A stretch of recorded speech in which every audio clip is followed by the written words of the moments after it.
Maddison uploaded a clip of Simon questioning his trophy-winning credentials. Well, that don't look good. I don't like the look of that. Oh, he didn't play in the game, did he? I mean, the ultimate Maddison effect is that you win things now with James Maddison and your team gets relegated. Are you really seriously saying to me that anyone of any substance is going to listen to Gary Neville describing a player and suddenly go, well, I tell you what, that alters my opinion completely? Do you think Gary really meant it? Nuno should go and negotiate his exit tonight with him. He should have got smacked from the broadcaster. Pack it in, Gary. That's a bit too extreme. He should do, but he wouldn't because he got a memo from Sky saying say what you want. This is You on the overlap game. Say nothing. Coming from you. I know. And if they smacked me for saying things, I'd have to accept it, wouldn't I, if I was wrong? But I wouldn't say that.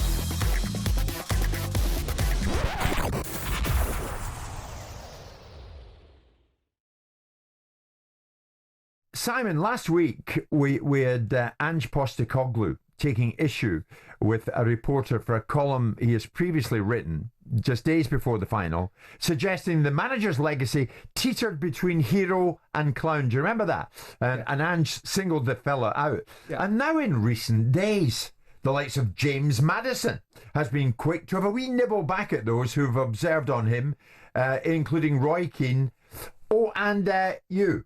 Mm-hmm. Maddison uploaded a clip of Simon questioning his trophy-winning credentials. Do you remember what he said? This is what he said about Maddison. If you want to win something, you've got to bring players in that are able to operate at the highest level. And I look at players like James Maddison, I think are good players. But I don't think you win things with James Maddison.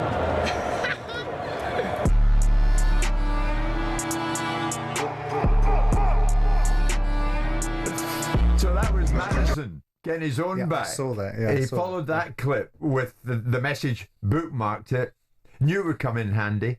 And he included, as you saw there, clips with himself with the trophy, with the Europa League trophy. It's good that they listened to the show and up their performance in the game.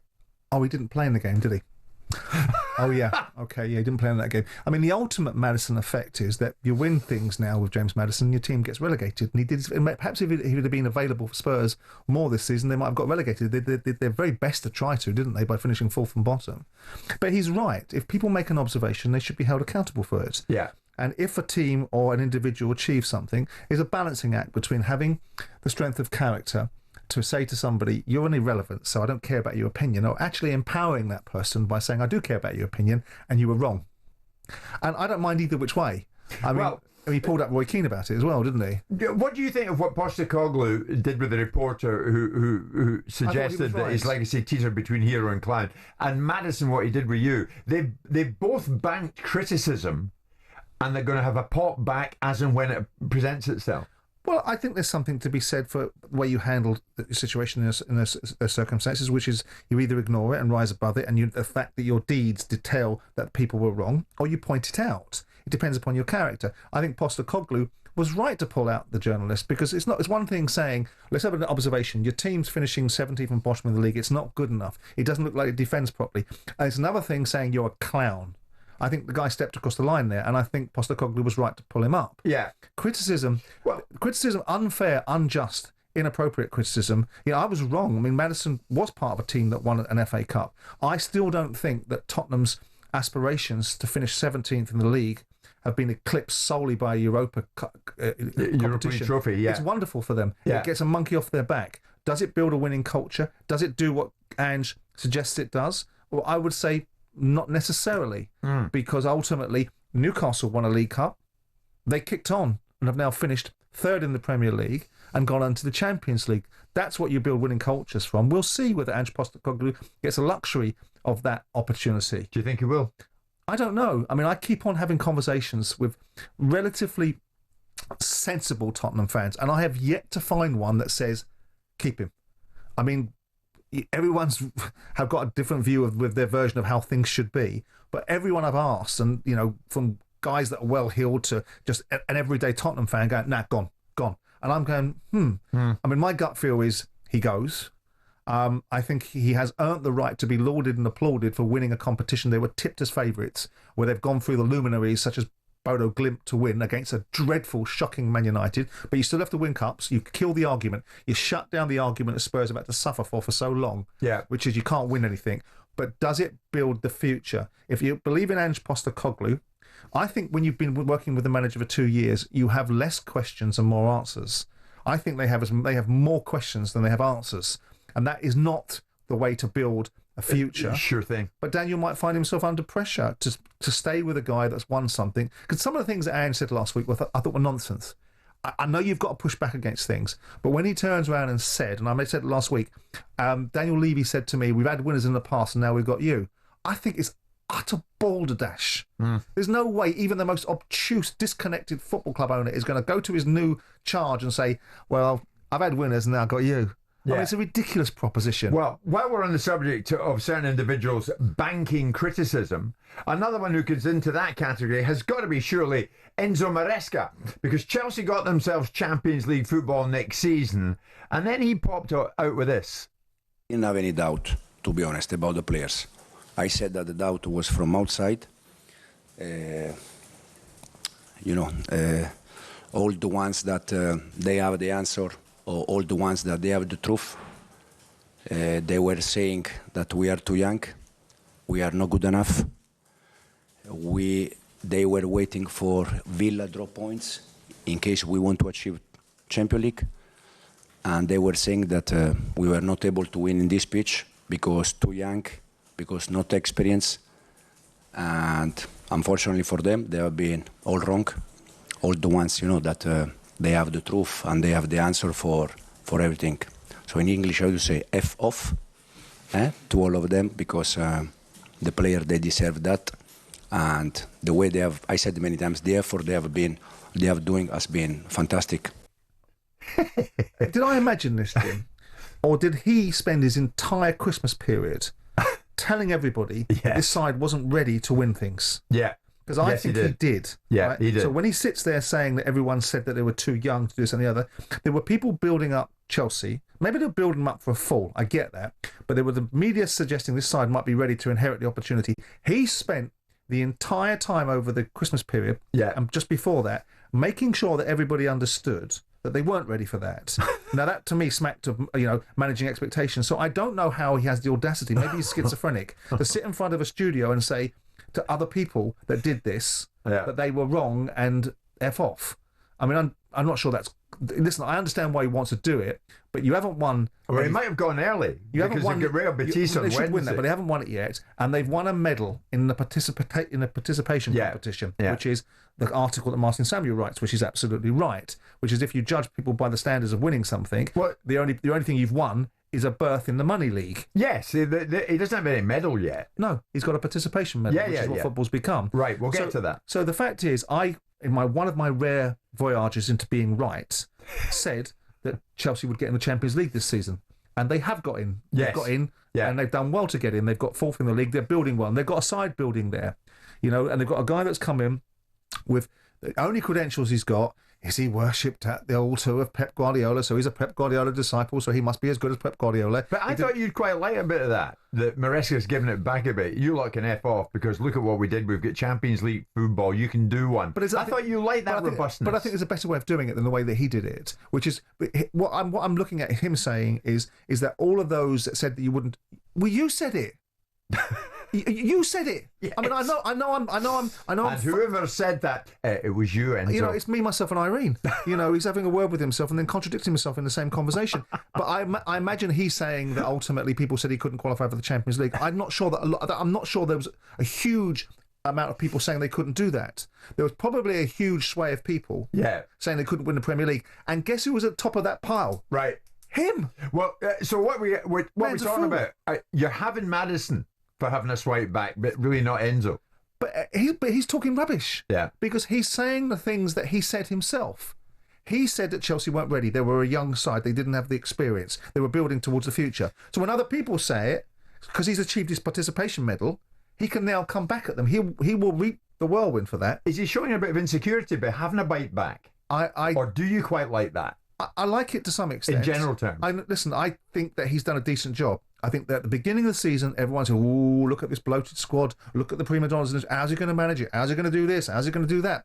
Well, he's managed it, because at the end of the day, he's got talented players in that dressing room. He's building a club. Whether he'll take them to the promised land, and it certainly isn't the European Conference League, and the participation medal of being in the Champions League, but it's a building block. Chelsea are now back after last season's debacle, back after 2 seasons of challenges at Chelsea for Todd Bowley's ownership. They're back in the Champions League.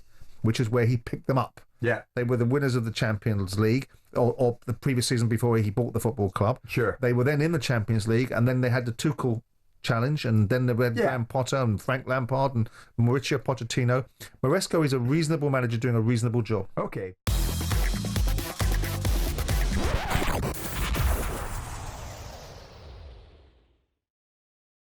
We were talking about bans, people being banned, journalists being banned, reporters being banned, etc., by owners of football clubs, by football clubs in general. And just going into the last break, Simon and I had a chat there in the break. When you were at the top of the house at Crystal Palace, you did ban one or two individuals who you feel crossed the line, right?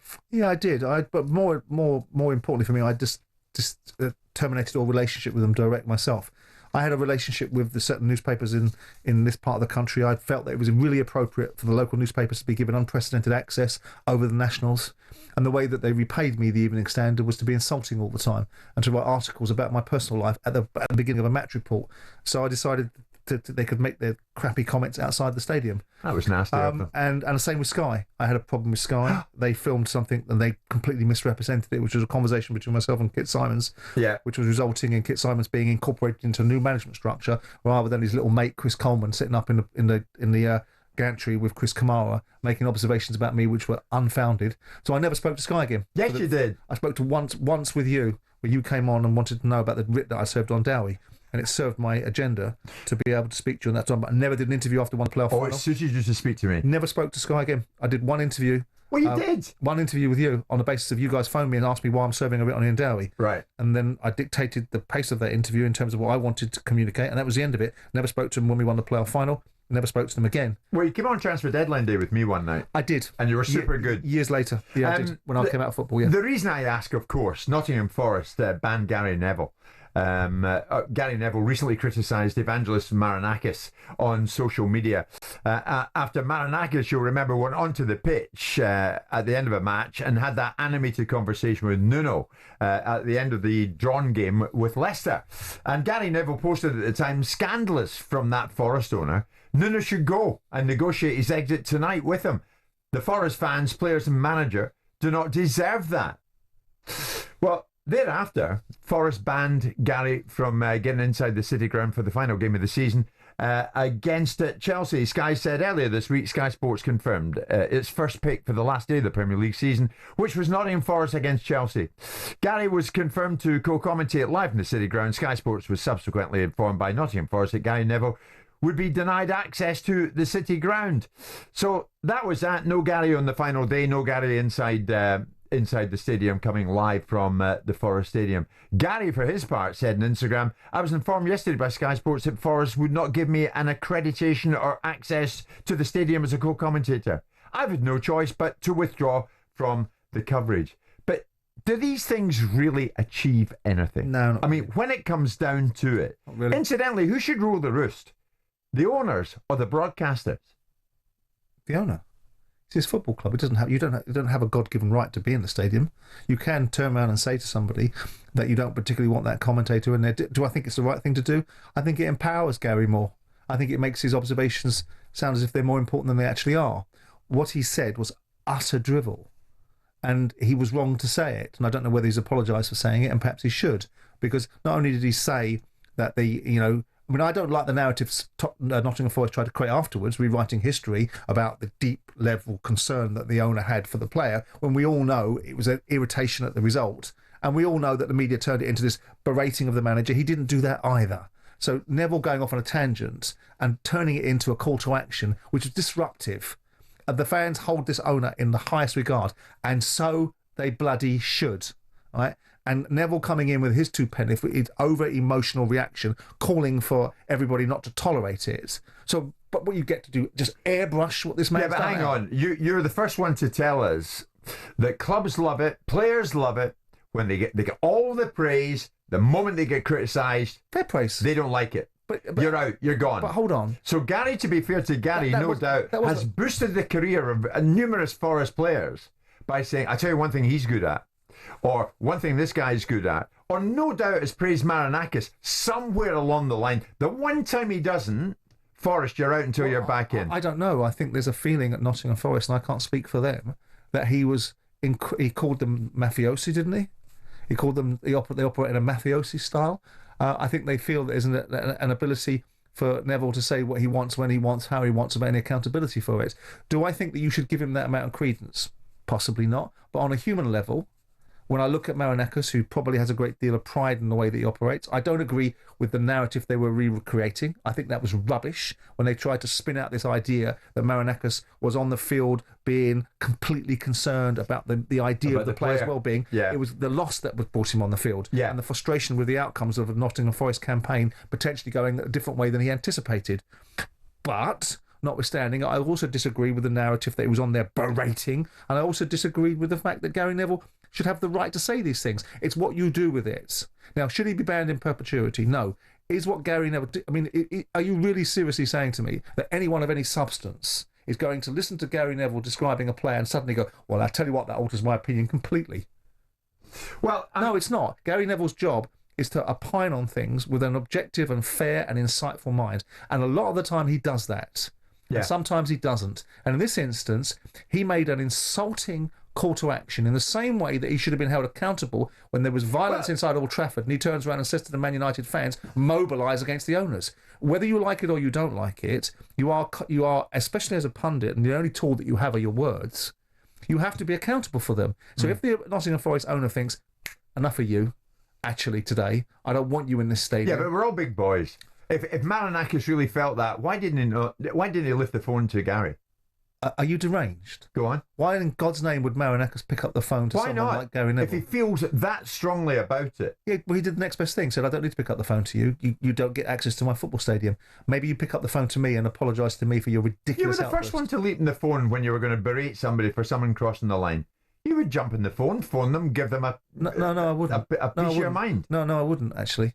The only time I had an altercation with somebody that I'd banned, which was the Evening Standard, when they phoned me and tried to explain to me why my football club was a success as a result of their reporting. But Simon, which here's was the laughable. thing. The wider question here is, does the ability to criticise not need to be protected? I mean, where is the line? Yeah, but criticism... Honestly, but that's not for not allowing Gary Neville into the stadium on the final day of the season, is that not taking it a bit far? That wasn't criticism. That was a call to action. That was basically saying, this is a... No, that was his observation of why Marinakis was on the pitch. It might well have been wrong. Everybody at Nottingham Forest should leave this football club and should be negotiating their way out. Do you not think that's a bit of a reach? Do you not think that this man earns a bit of latitude in the same way that a football manager earns a bit of latitude and players earn a bit of latitude? Why should the owner not be given the benefit of a doubt rather than a judgment which isn't... The judgment like this, well, that don't look good. I don't like the look of that. That's not what I appreciate an owner to be doing. No, they didn't say that, no, did he? He said everyone should beat a pathway to this man's door and negotiate their exit for this club. He said scandalous from that Forest owner. Nunes should go and negotiate his exit tonight with him.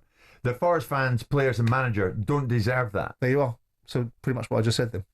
No, but not that everybody should say, I'm out of here. Well, We're all out of here. The manager should. Yeah. And he's not privy. He has no real visibility. Bans don't work, Simon. No, I don't think they do. Bans don't work. I think if you... Because we all get back in. Well, you do and you don't. What I would do if I was in his shoes is I would never have another relationship with that broadcasting party in terms of that particular individual. I'll go, right, you stepped across the line. I think there's a balance between being for me and against me. And clearly some of the observations that have been made, and Marinakis isn't immune to criticism. Of course he should be criticism, but that's not fair criticism. That's not impartial criticism. That's Neville teeing off, being able to say what he wants. And you can't just say what you want without consequence. Why should people have to put up with it? If you know it's not true, if you know that he's got a microphone and he can say what he bloody well wants and get away with it, why should you have to put up with it? Because you're the bigger man. No, but you should be the bigger man. You say who should rule the roost, you say owners and not broadcasters. The broadcasters pay the wages of the players of your club. Oh, you're right. Because they do it because they're a registered charity and not because of the millions. I'm not saying that. The reasons why you got to work for Sky for so long and the reasons why Sky was successful is because Rupert Murdoch was facilitated an opportunity by football, which turned him into a broadcasting, huge, powerful broadcaster. Football benefited out of it, but it was a marriage made, it was a Faustian pact. So neither one of them should have control over the other. They're together. But at the end of it, at the centre of it, if Sky disappear, which they may have to in the future because they can't afford to keep paying the broadcasting rights because their numbers are dwindling, then the reality of it is they'll find another broadcaster. So the broadcasters have to dance to the tune of football as much as football has to dance to the tune of broadcasting. It's a decent pact. You can't just have people saying what they want. without accountability. Why should they be? Why should he be able to say that and not be accountable for it? So does Gary need to wait next season until Forest say, "Oh yeah, you're back in"? But maybe now. Gary should, if indeed he hasn't, he has. Bans don't work. Should pick up the phone to Marinakos. No, they don't in the longer game, but they concentrate people's minds about how they should bleed and well behave themselves. Even many years ago, I can remember at Scottish television when I was there, and we did a game, an Old Firm final, Rangers Celtic, and we were banned by Rangers and banned by Celtic. So we went off air with "It's So Funny We Don't Talk Anymore" by Cliff Richard. Fantastic. And it was very amusing. And you guys in that time when you paid nothing for it, you operated by consent. So it's actually in your best interest to be on the right side of the football club rather than the other way around, because the football games will be played without you bleeding lot observing on it. The difference now is that there's a bit more money around it, but you're not the only game in town. So Neville has to, like anyone else, me included, you included, if you say something that's wrong, and that was wrong what he said, it was over the top. Now, whether he should have picked up the phone to Marinakos and gone... Do you think Gary really meant it? Nuno should go and negotiate his exit tonight with him. Do you think Gary really meant that? Or was Gary not making a strong point? I think Gary was just making a strong point. And people should be accountable for what the points they make. He didn't for a moment think Nuno's going to listen to what I'm saying and Nuno's out of there tonight. He didn't think that. He's making a point strongly. But that's the other side of the argument I started this conversation with. Why would you give him that amount of power to think his words actually mean anything? Actually... No, but it's the same way. Like when I observe about James Maddison, it's actually quite flattering that he bothers to bite back. Yeah. Because most of the time, it takes more discipline to say nothing. Yeah. I say there's things in my life and the observations that I listen to about Crystal Palace that I have to listen to. I don't bite back about it because you rise above it. Yeah. You rise above things, and I think Marinakos should have risen above it, but he didn't want to because he's not that kind of personality. Who let the standard back in? You are the standard. Me, because they were beneath me.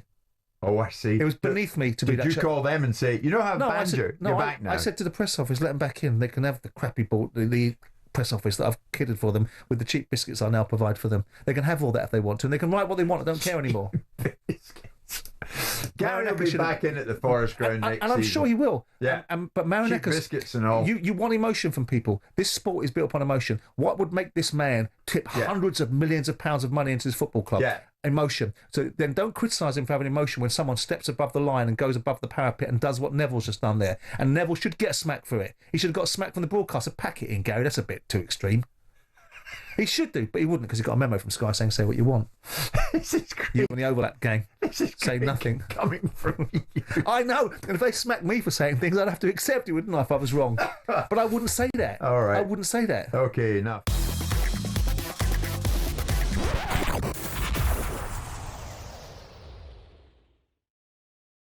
Just on the subject of Tottenham, I saw a couple of messages go through there. They didn't go unnoticed by me. This one, Jim, Bill here, big Tottenham fan. You're trying to find out if Ange is going to stay on. Get your mate beside you to get in touch with Daniel. I take it you haven't been in touch with Daniel yet.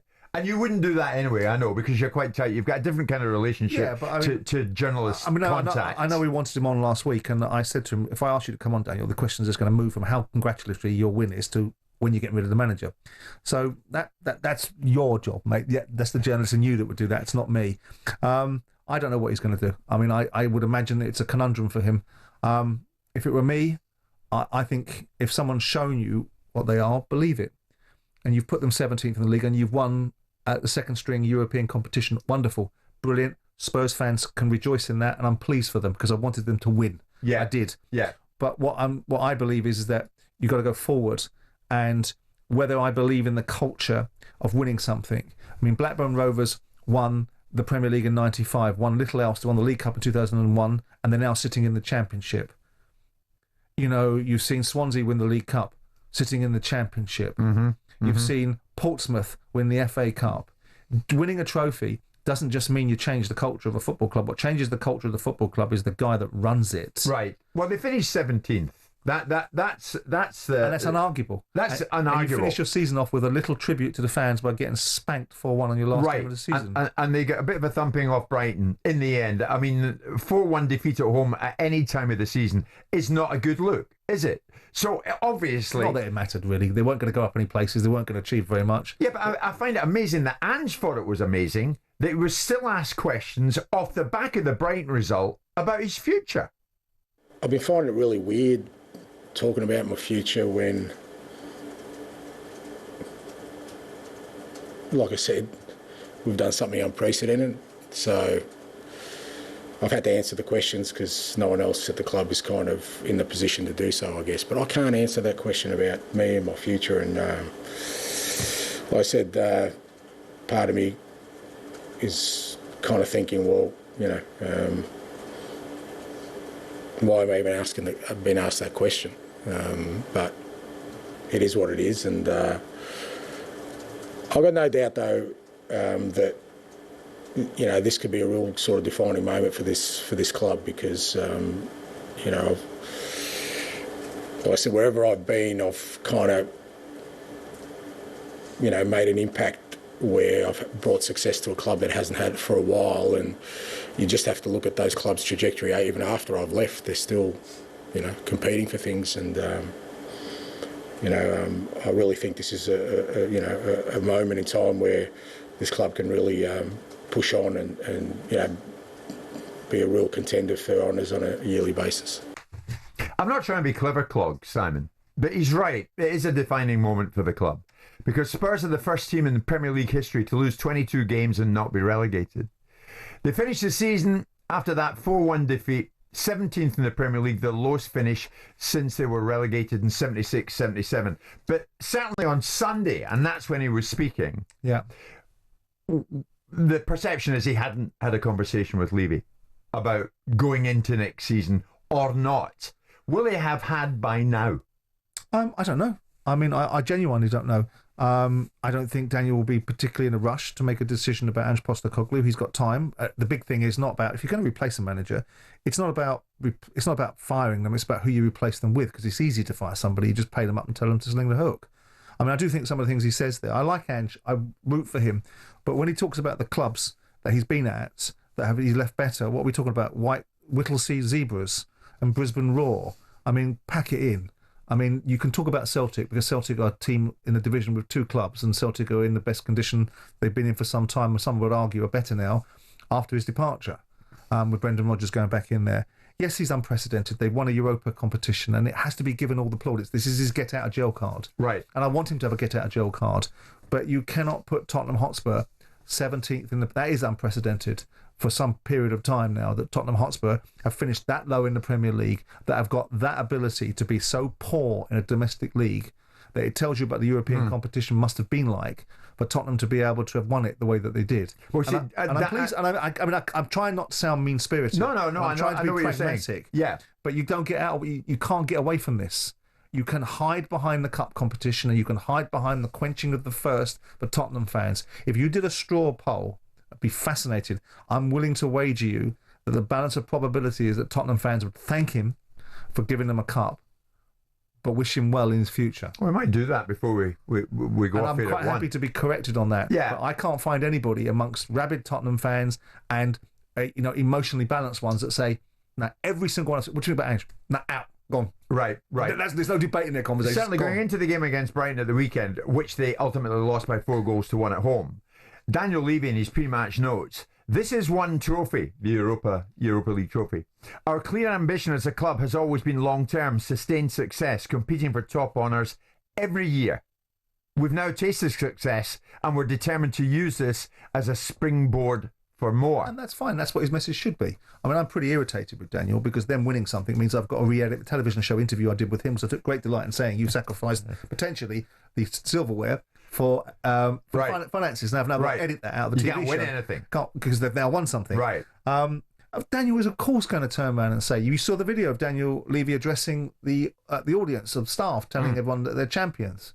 And of course he's going to embrace that moment because it's been hurled at him since his ownership. They've won one thing. Yeah. So, of course, he's going to have that moment, and then he's going to step back from it, look at it pragmatically, take the sentimentality out of it, and look at it and go, right, do I believe that lightning strikes twice? Do I believe that we can ultimately win another cup competition next year and stink out the Premier League again?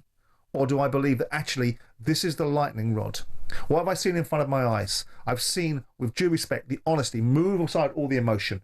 I've seen a pretty poor European competition where we've disposed of teams like Carrier Bag or whatever they're called, and Bodo Glimt and whatever else, right? And against a dreadful Man United side. Yeah. And then I've looked at the Premier League and I've seen us finish one space above the relegation. Do I believe that this guy over here, that's got the proverbial off my back can take me back to the top end of the Premier League. And some people will say, well, what would you rather finish? 4th in the Premier League and win nothing, or finish 17th and win something? Well, I would rather finish as high up the Premier League as I can and win a competition on the way. I'd rather have both, because I believe I've paid for a playing squad that gives you the opportunity to perhaps do a damn sight better than finishing me one spot above the relegation zone. I mean, he's saying we want to compete for top honours every year. I get that. But by God, they're going to have to improve on 17th. Well, with or without Ange. The only thing that we're not privy to is, was this a discussion? It's not one of the exciting thing, but it's a significant thing. Was a discussion had between the owner and the manager halfway through the season, when it was clearly evident the domestic season was going off the rails, where the manager sits with the owner and says, listen, you got to accept something from me, right? I don't have enough of a playing squad to operate on 2 levels. I will deliver you the Europa League. Lay off me in the league. I'm going to sacrifice the league. Can you see Daniel agreeing to that? On the basis of, you better achieve it then, mate. Really? You better achieve it then. Go win it, because then we'll talk more. I'm going to catch a storm worse than I've ever caught before if you win nothing. If my team finishes 17th and we go out of a competition and we're tipped as favourites, mate, don't even bother to turn up after the Europa League cup loss. Just get your coat. Now, I can see that conversation happening, because clearly it's so evident they've sacrificed their domestic campaign. Tottenham are not the 17th team in the Premier League by their squad or by the capability of the football club. They are because of the decisions that were made by the manager and the players on the field. So why was that allowed to be tolerated? It was tolerated because the Europa League was their get-out-of-jail card. There's no debate that the Europa League... Do you genuinely believe that winning this one game against an appalling, abject Man United is the blueprint for Tottenham to be an elite football club in the Premier League? As Ange is getting comfortable in his sun lounger somewhere this morning, no doubt listening to us, could well be, is no news good news for him? Not necessarily. I mean, either which way, Ange Postecoglou, whether he sits in next season and finds himself in a difficult position early doors, right, or he gets the tin tack now, he goes out the door with a reputation that's significant. And it might be that it's better for him to go now because he's done something no Tottenham manager's done for a significant period of time, which is win a trophy. And when you look back at it in 5 years' time or 2 years' time, people won't remember. But they'll remember Europa League win. Right.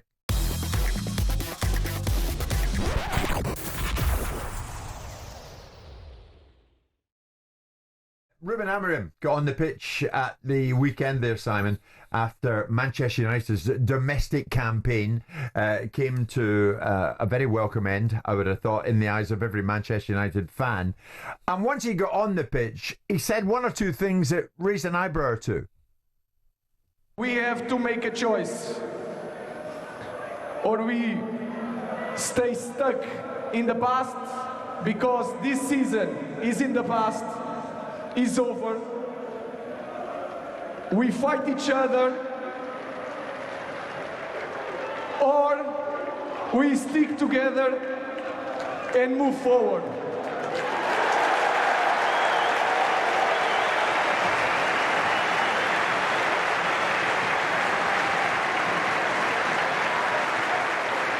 Six months ago, in my first 3 games in charge, with 2 victories and 1 draw, I said to you, the storm is coming.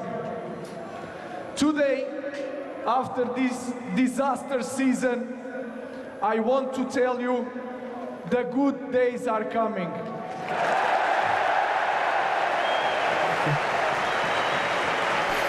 This disaster season. What do you think? How well advised was he doing that, speaking like that? Well, listen to the audience that he's playing to. The good times are coming. Opiate to the masses. No, he's got to say something like that, hasn't he? He can't say there's going to be more of this crap coming. He can't say that, can he? He got away with saying it back in November when the storm is coming and people didn't quite understand what he meant, so he managed to achieve the storm for them. And he has to say... that it's going to get better. Yeah, but he's got to deliver. How can he turn words into action? Well, this is the acid test, isn't it? This is the litmus test. This will be it now. You know, he has to be able to trade players, build the playing squad, get a team around him that plays the way he wants them to play, and have no excuses. With him there, though, do you believe the good times will come? I don't know. I mean, I had mixed emotions about him initially because obviously we were privy to the fact that he'd popped into London and photobombed as many football clubs as he possibly could, trying to get himself an opportunity, West Ham included. Remember? He seems to be a breath of fresh air in some respects and a walking contradiction in others. He's entertainment, so he's keeping the eyes on the prize, irrespective of the appalling performances of his team. Because that performance on Wednesday against Tottenham, despite the fact that I'm pleased for Tottenham, United were crap. They were abject. I can't find a better way of describing it because they were poor, really, really poor. Yeah. And he has his work cut out. And you hear mixed, obviously the grapevine and the jungle bums beat about, has he handed his resignation in? Someone said he did and it wasn't accepted by the board and the players are not having him. They don't like his training sessions. They don't fancy him. Well, that may all be right, but he may well have an opportunity to get his own group of players in and pass his own wisdom, because he clearly did a good job with his former club. They won the league in his absence, but notwithstanding that, it's his team. Yeah. He turned them from a side that were not winning leagues into a dominant force in Portuguese football. Is that a calling card for the challenges of Man United? Has he made it better? No. Has he gotten away with it? Yes. Is the audience still with him? Yes. Because if they're not with him, who are they going to be with? No, exactly. They can't be with the owners. They can't be with Ratcliffe now because he's public enemy number one as well. Yeah. So they've got to be with somebody, and so they're going to believe in him. So he has to start the season well next year. And that's upon him now. He's now said something positive. He's now told you it's going to get better, rather than telling you there's a storm coming. He's now telling you it's the darkest before the dawn. So we want the dawn now, if you're a Man United fan, and you are going to bring that in short order. It'll be interesting to see what he can produce. He's going to have to go some way to make it worse. Yeah, true. What we do know is, while he was at Manchester United, Anthony had a torrid time of it. Now, the same Anthony, remember him? He's on loan at Real Betis, who are going against Chelsea in the Europa Conference League final this week. Anthony's been saying things got so bad for him out there, he couldn't even eat. He said, they were very hard days for me. Only I know what it was like to be there at home, not having the strength to even play with my son, going days without eating, staying locked in my room. Very complicated. I managed to get ahead, and today I'm very happy here. So he couldn't find any kind of joy or solace at United. No, challenged by over in Seville, challenged by which is a very nice city. Challenged by circumstances in his personal life as well. And so nothing was successful for him there. I mean, ultimately what you want is people to come to the fore and to people to be successful and people to overcome adversity rather than succumb to it. Some environments are just not meant to be, and maybe he wasn't meant to be. I saw him a couple of times. I saw him start the game against Spurs in the quarterfinals of the League Cup, and he looked pretty bright for the first 15 minutes and just disappears from the game. Very difficult to be a player in a side that's so poor, especially if you're a winger. It's going to be even more difficult for him. He's gone to Betis, and he'll do relatively well there. But for Man United, they've got to start cutting their losses. They've got to start getting rid of these players that aren't fit for purpose. Now, whether that's Sancho, whether that's Rashford, whether it's Anthony, they've got to start cutting the umbilical cord to start making some big decisions. And how they're going to economically do it is a fascinating thing, because Stefan Borson, who was in last week, who gave a brilliant appraisal of all the aspects around United, is right. They're going to be challenged economically. Stefan Borson gave a brilliant appraisal. I never thought I'd hear that from you. He did. Excellent. No, he was excellent. He really was. Do you find when you take your glasses off after doing 3 hours of the show, the lights are so bright in here you can't see a damn thing? No, I hate wearing glasses. I'd rather take them off all the time. Okay. Well, we'll think about how we do that. Contacts. Not thought of that. Can't wear contact lenses. I'm the same. Eye operations, what I'm going to have. Can't do it. Really? Mm-hmm. Seems a bit radical.